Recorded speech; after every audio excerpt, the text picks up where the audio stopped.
Uttar Pradesh BJP को लेकर जो खबर हम आपको बताने जा रहे हैं वो ये बताती है कि तकरार अब दिल्ली तक पहुंच चुकी है। दिल्ली दरबार तक ये बातें पहुंच चुकी हैं। लखनऊ में उत्तर प्रदेश बीजेपी से ही जुड़ी दूसरी बड़ी खबर ये है कि आज मुख्यमंत्री योगी आदित्यनाथ ने अपने आवास पर मंत्रियों की बैठक बुलाई है। सुबह 11 बजे होने वाली इस बैठक में उपचुनाव की रणनीति को लेकर चर्चा होगी। उत्तर प्रदेश में 10 सीटों पर विधानसभा के जल्द उपचुनाव होने वाले हैं और बीजेपी ने अंदरूनी तकरार के बावजूद इस पर काम शुरू कर दिया है। उत्तर प्रदेश के डिप्टी सीएम केशव प्रसाद मौर्य ने कल रात दिल्ली में बीजेपी के राष्ट्रीय अध्यक्ष जेपी नड्डा से 1 घंटे तक बात की। साथ ही यूपी बीजेपी के प्रदेश अध्यक्ष भूपेंद्र चौधरी के साथ भी नड्डा ने दिल्ली में बैठक की। दिल्ली से बीजेपी हाईकमान ने उत्तर प्रदेश के नेताओं को अनावश्यक बयानबाजी से बचने की सलाह दी है और ये कहा है कि ये सरकार और संगठन में तालमेल को लेकर गलत संदेश नहीं जाना चाहिए। हाईकमान ने साफ कर दिया है कि सभी को मिलकर विधानसभा की 10 सीटों पर होने वाले उपचुनावों पर फोकस करना होगा। जेपी नड्डा और केशव प्रसाद मौर्य की मुलाकात को लेकर कुछ और जो जानकारियां सामने आ रही हैं वो आपके सामने रख देती हूं। सूत्रों के मुताबिक उत्तर प्रदेश बीजेपी के सभी नेताओं के साथ रहकर चलने की सलाह दी गई है। ऐसी बयानबाजी से बचने के लिए कहा गया है जिससे जनता के बीच पार्टी को लेकर, सरकार को लेकर गलत मैसेज जाए। इस वक्त दिल्ली से लेकर लखनऊ, उत्तर प्रदेश और केंद्र सरकार का पूरा फोकस है उत्तर प्रदेश उपचुनावों पर है। जेपी नड्डा ने उत्तर प्रदेश बीजेपी चीफ भूपेंद्र चौधरी से पार्टी के भविष्य के लिए सुझाव मांगे। खबर है कि उत्तर प्रदेश बीजेपी संगठन में अभी आंशिक बदलाव हो सकता है। जिनका प्रदर्शन सबसे खराब है उन्हें पहले हटाया जाएगा, यानी कि संगठन के कुछ चेहरे बदले हुए नजर आ सकते हैं, बदलाव हो सकता है। उनकी जगह नए चेहरों को शामिल किया जाएगा।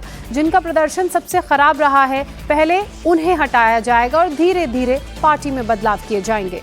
मेरे सहयोगी विशाल प्रताप सिंह इस वक्त हमारे साथ जुड़ चुके हैं। विशाल, उत्तर प्रदेश से बड़ी अपडेट्स आ रही हैं। सबसे पहले तो योगी आदित्यनाथ की आज की बैठक की बात कर लेते हैं जिसमें सबको बुलाया गया है। क्या केशव प्रसाद मौर्य भी उस बैठक में शामिल होंगे?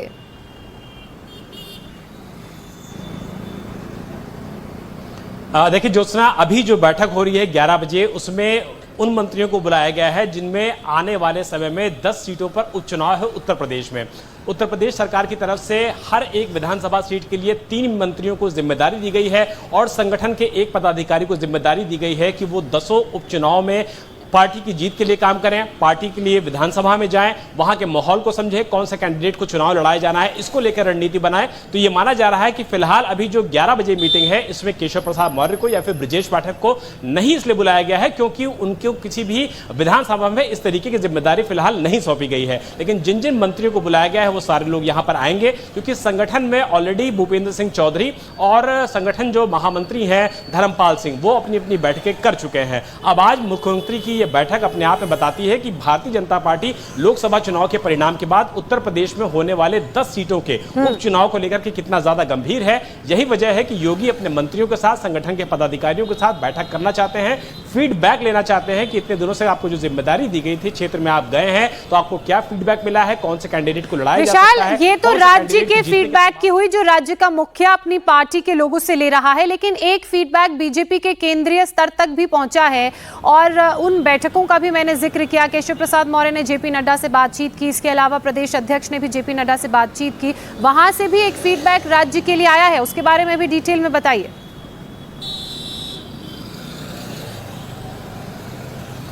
ज्योत्सना, कल जो मुलाकात हुई है बीजेपी के राष्ट्रीय अध्यक्ष जेपी नड्डा की और उत्तर प्रदेश के उप मुख्यमंत्री केशव प्रसाद मौर्य की, और उसके बाद मुलाकात हुई है बीजेपी के प्रदेश अध्यक्ष भूपेंद्र चौधरी की जेपी नड्डा से। दोनों ही मुलाकात में संगठन के एक बड़े नेता है, एक उत्तर प्रदेश के उप मुख्यमंत्री हैं, दोनों को बिल्कुल साफ कर दिया गया है कि किसी भी हाल में जनता के बीच में, पार्टी के बीच में अनावश्यक बयानबाजी नहीं करनी है ताकि पार्टी का माहौल खराब हो या फिर कोई ऐसा संदेश जाए कि पार्टी में जो पावर सेंटर्स हैं वो एक से ज्यादा है। यानी कि सबको एक मैसेज क्लियर दे दिया गया है कि मुख्यमंत्री योगी आदित्यनाथ के ही नेतृत्व में न सिर्फ उपचुनाव बल्कि आने वाले जो चुनाव होंगे उनको पार्टी मजबूती से लड़ेगी। तो कहीं भी अनावश्यक बयानबाजी करने की जरूरत नहीं है। पार्टी को मजबूत करने के लिए काम करना है, क्योंकि लोकसभा में उत्तर प्रदेश से वो रिजल्ट्स नहीं आ पाए हैं जिसको कि बीजेपी न सिर्फ केंद्र में बल्कि उत्तर प्रदेश में एक्सपेक्ट कर रही थी। तो ऐसे में जब वो रिजल्ट उत्तर प्रदेश से नहीं आया है तो पार्टी को मजबूत करने के लिए अनावश्यक बयानबाजी करने के लिए मना किया गया है, और साथ ही यह भी कहा गया है कि पार्टी एक है, बीजेपी एक है, और इसी एक पार्टी के लिए आप सबको काम करना है, चाहे आप संगठन से हो चाहे आप सरकार से हो। तो जो मैसेज है वो बिल्कुल लाउड है, बिल्कुल क्लियर है केंद्र का, कि सब लोग एक दूसरे के साथ समन्वय बना के रखें, अनावश्यक बयानबाजी ना करें, और वो जो तालमेल संगठन और सरकार के बीच होना चाहिए उस पर ध्यान दिया जाए।